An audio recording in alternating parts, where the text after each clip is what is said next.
தொடர்ந்து இது மாதிரியான விஷயங்கள் நடந்துக்கிட்டே இருக்கு. காவல்துறை சீர்திருத்தம் அவசியம் அப்படின்னு ஒரு தரப்பு சொல்றாங்க. ஆனா நிறைய விஷயங்களை பட்டியல் சமூக மக்களும் இஸ்லாமியர்களும் தான் பாதிக்கப்படுறாங்க. நீங்க ஒரு வழக்கறிஞராக இருக்கீங்க, அடிப்படையில் என்ன இது பிரச்சனை அப்படின்னு நினைக்கிறீங்க? பிரச்சனை அடிப்படை நான் ஏற்கனவே உங்கள்கிட்ட ரொம்ப கோபமாக கூட அதை பதிவு பண்ணேன். அரசு அதிகாரிகளாக உயர் பதவியில் இருப்பவர்களுக்கு சாமானிய மக்கள் மீதான வழி தெரிவதில்லை.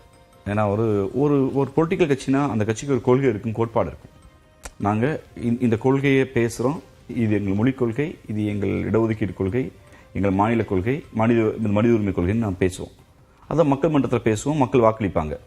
ஒருவேளை நாங்கள் சொன்னதை செய்யாட்டா அந்த தேர்தலில் மக்களுக்கு எங்களுக்கு வாக்களிக்க மாட்டாங்க. ஏன்னா பிரின்சிபல்ஸ் கொள்கை அடிப்படையில் செயல்பட்டீங்களா செஞ்சுக்கலாம். ஆனால் அந்த தேவை அதிகாரிகளுக்கு இல்லை. அதிகாரிகளை பொறுத்தளவில் லஞ்சம் ஊழலாகட்டும், எந்த அரசியல்வாதி தப்பு பண்ணாலும் கூடவே அரசு அதிகாரிகளுக்கு அவ்வளவு கமிஷன் பணம் வருது, ஒன்றாவே இருக்காங்க. அவரை பற்றி ஒன்லி டிரான்ஸ்ஃபர் தான், ஓகே, துறை ரீதியான. அப்போ அதிகாரிகளுக்கு மக்களோடு இருக்கக்கூடிய மனங்கள் இல்லை. அதிகாரத்தை கேள்வி கேட்கிற பொலிட்டீசியன் கையில் இருப்பது தான் சரியாக இருக்கும்.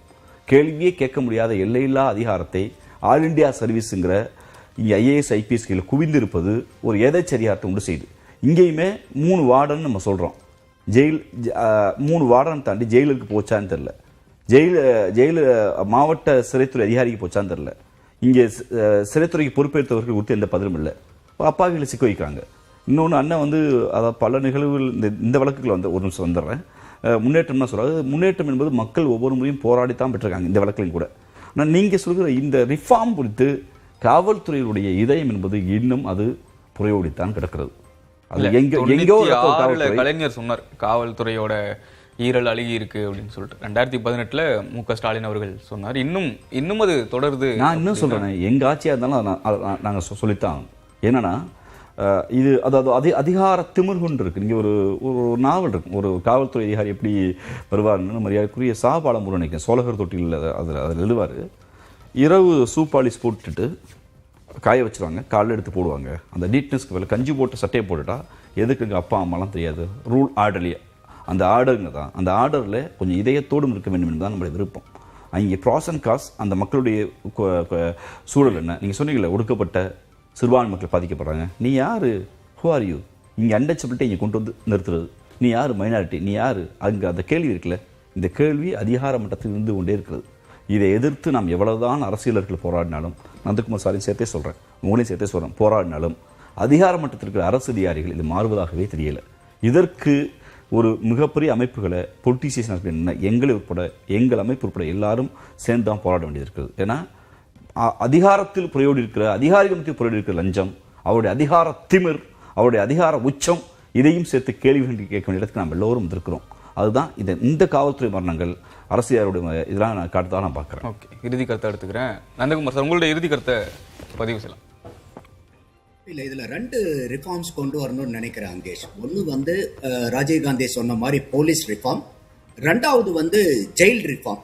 இன்னைக்கு ஜெயில் ரிஃபார்ம் ரொம்ப ரொம்ப முக்கியம். ஏன்னா இன்னைக்கு ஒரு ஜெயில்னு நம்ம ஒரு குற்றவாளி அனுப்புறதே, அதனுடைய இதே என்னன்னா, ஒரு ஜெயிலுக்கு போய் ஒரு தண்டனை அனுபவிச்சு வெளியே வரக்கூடிய நபர் மனம் திருந்தி நல்ல மனிதனாக வாழணும் சமுதாயத்திலங்கிறது தான் அந்த ஒரு தண்டனைக்கு உண்டான இன்னைக்கு ஜெயிலுக்குள்ளார போய்கிட்டு வரவங்க அவங்க இன்னும் ஃபர்தர் மோர் காம்ப்ளிகேட்டட் ஹியூமன் பீயிங்ஸா மாறுறதான் நம்மளால பல இடத்துல பார்க்க முடியுது. அந்த இடத்துல எவ்வளவு பெரிய நெட்வொர்க் கிரியேட் ஆகுது. ஒரு சாதாரண ஒரு குற்றம் செஞ்சுட்டு போறவங்க கூட பிற்காலத்துல எல்லாத்தையும் சொல்லல, ஒரு குறிப்பிட்ட சதவீதம் எந்த அளவுக்கு பெரிய அளவுக்கு வராங்கன்னு. இப்போ இன்னைக்கு இந்த சாதிய அடக்குமுறைங்கிறது காவல்துறையிலையும் இருக்கு, ஜெயிலையும் இருக்கு. இப்ப உதாரணத்துக்கு நான் ஏற்கனவே சொன்ன அந்த அமைப்புடைய இதை என்ன சொல்றாங்கன்னா, இந்த உதாரணத்துக்கு பாளை சிறையில சாதி வாரியாவே அந்த கைதிகளை பிரிச்சு வச்சிருக்காங்க. ஒவ்வொருத்தரும் ஒவ்வொரு இடத்துல அவங்க கைதிகளை சாதி பார்த்து தான் அடைக்கிறாங்கிற அளவுக்கு அந்த சாதி செயலையும் புறையோடி போய் ஜெயிலையும் புறையோடி போய் கிடக்கிறத நம்மளால பார்க்க முடியுது. அப்போ இந்த காவல்துறையினர் ஏகப்பட்ட மன அழுத்தத்துக்கு ஆளாகக்கூடிய நபர்கள். அது அவர்களுடைய அதிகாரிகள்னாலேயோ இல்ல அரசியல்வாதிகள்னாலேயோ இல்ல நேர்மையா இருக்கக்கூடிய காவல்துறையை எப்பெல்லாம் நடவடிக்கை எடுக்கணும்னு நினைக்கிறாங்களோ அப்ப அவங்களுடைய நேர்மையே காலி பண்ணிட்டு அவங்கள குற்றவாளி ஆக்குறதுனாலயோ இந்த மாதிரி எண்ணற்ற ஒரு பெரிய அழுத்தங்களுக்கு காவல்துறையும் இந்த இடத்துல ஆளாகிறாங்க. ஏன்னா இப்போ ஒருத்தர் வந்து ஏன் நடக்கிறாங்க அந்த மாதிரின்னு சொல்லி நம்ம அவங்களுக்கு பின்னாடி போய் ஒரு ஆராய வேண்டிய சூழ்நிலையும் இருக்கு. காவல்துறை ஒட்டுமொத்தமா இந்த மாதிரி எல்லாத்துக்கிட்டையும் தவறா நினைக்கிறாங்க. நம்ம எல்லா காவல்துறையினர் மேலேயும் நம்ம பெயிண்ட் அடிச்சிட முடியாது. ஏன் இந்த மாதிரி சில காவல்துறையில நடக்கிறாங்க, எதனால அவங்க வந்து இந்த மாதிரி மன அழுத்தத்துக்கு ஆளாகிறாங்கிறத டெஃபினட்டா அதனாலதான் அந்த போலீஸ் ரிஃபார்ம் கொண்டு வரணும். ஜெயில் ரிஃபார்மும் வந்து இது வந்து தாவேக அரசாங்கத்தினுடைய முதல் மரணமா இருந்தா கூட இத முக்கியமான ஒரு நிகழ்வா வந்து இன்னைக்கு இருக்கக்கூடிய தாவேக அரசாங்கம் எடுத்து இந்த காவல்துறை மறுசீரமைப்புக்கும் சிறைத்துறை மறுசீரமைப்புக்கும் இதை வந்து ஒரு பெரிய அரிய வாய்ப்பா பயன்படுத்தி இன்னும் இது வந்து அடுத்த கட்ட வேற யாரோ ஒரு அரியா நபர் வந்து ஒரு எந்த இடத்திலையுமே வந்து ஒரு உயிரிழந்திருக்கக்கூடிய நிலைமைக்கு நம்மளுடைய அரசாங்கமோ நம்மளுடைய மாநிலமோ போகாத அளவுக்கு தாவேக அரசாங்கம் இதை சீரிய முறையில இது வந்து முக்கியமானதா எடுத்துக்கிட்டு அவங்களுடைய நடவடிக்கையை நம்ம பாராட்டுறோம். இருந்தாலும் இன்னும் துரிதமான இந்த reforms, police reform as well as jail reform, நான் டெக்னாலஜி இன்கார்பரேட் பண்றதை மட்டும் சொல்லல, ஒரு மனிதாபிமான அடிப்படையில ஒரு காவல்துறை எப்படி நடந்துக்க வேண்டியது இருக்கு, சக மனிதர்களுக்கு எப்படி மரியாதை கொடுக்க வேண்டியது இருக்கு. சிறைத்துறையும் ஒரு கைதிகளை வந்து ஒரு சந்தர்ப்ப சூழ்நிலையினால கைதியாகி வரவங்க எத்தனையோ பேர் இருக்காங்க. அத்தனை பேருமே திமிரெடுத்து குற்றவாளிகளாகி போறது இல்ல.